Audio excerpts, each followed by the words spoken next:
Jesus, alalahanin mo ako pag naghahari ka na.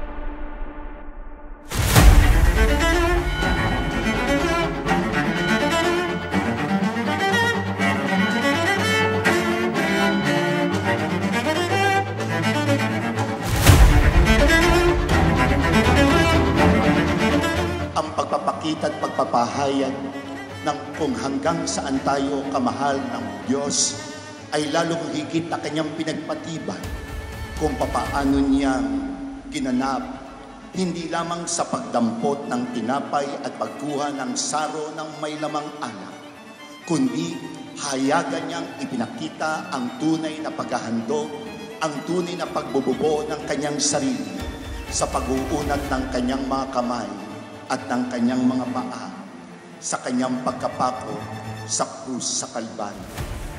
Iti katangi-tanging pag-ibig at pagmamahal na ipinamana sa atin ng Panginoong Jesucristo. Tunay ang kanyang mga ipinahayag, tunay ang kanyang isiniwalat tungkol sa pagtuturo hinggil sa pag-ibig at pagmamahal.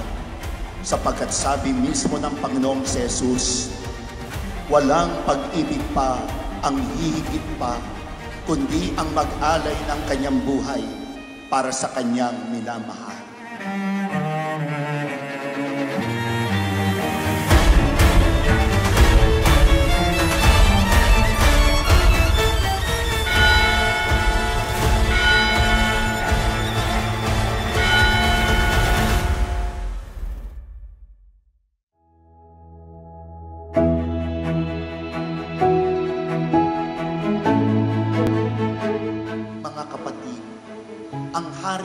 Ating dinadakila ay hindi haring nakaupo sa ginintuang luklukan.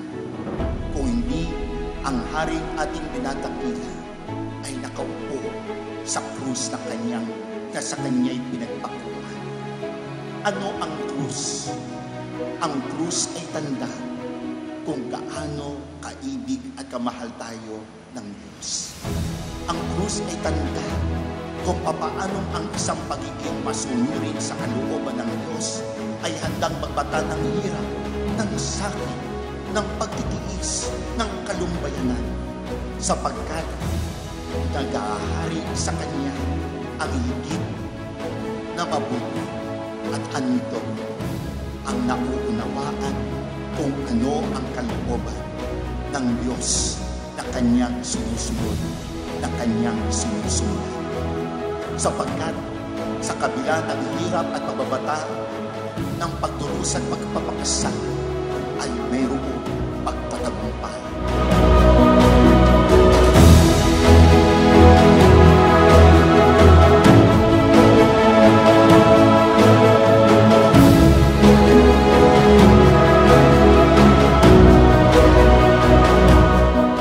Ang itinuturo sa atin ng Kristong Hari na ating dinadakila ngayon ay ang patungkol sa kanyang mga kamay at sa kanyang mga paa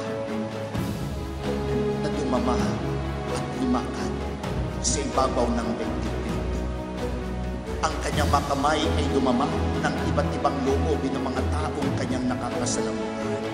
Hindi lamang ang kanyang dinama ay ang mga taong tumatanggap sa kanya, maging ang mga taliwas sa kanyang itinuturo at pang may galit at may mga puot sa kanya ay kanyang pinadamahan sa pamagitan ng kanyang kamay na mapaglinap ang kanyang pantay na pag-ibig at pagmamahal para sa iyo.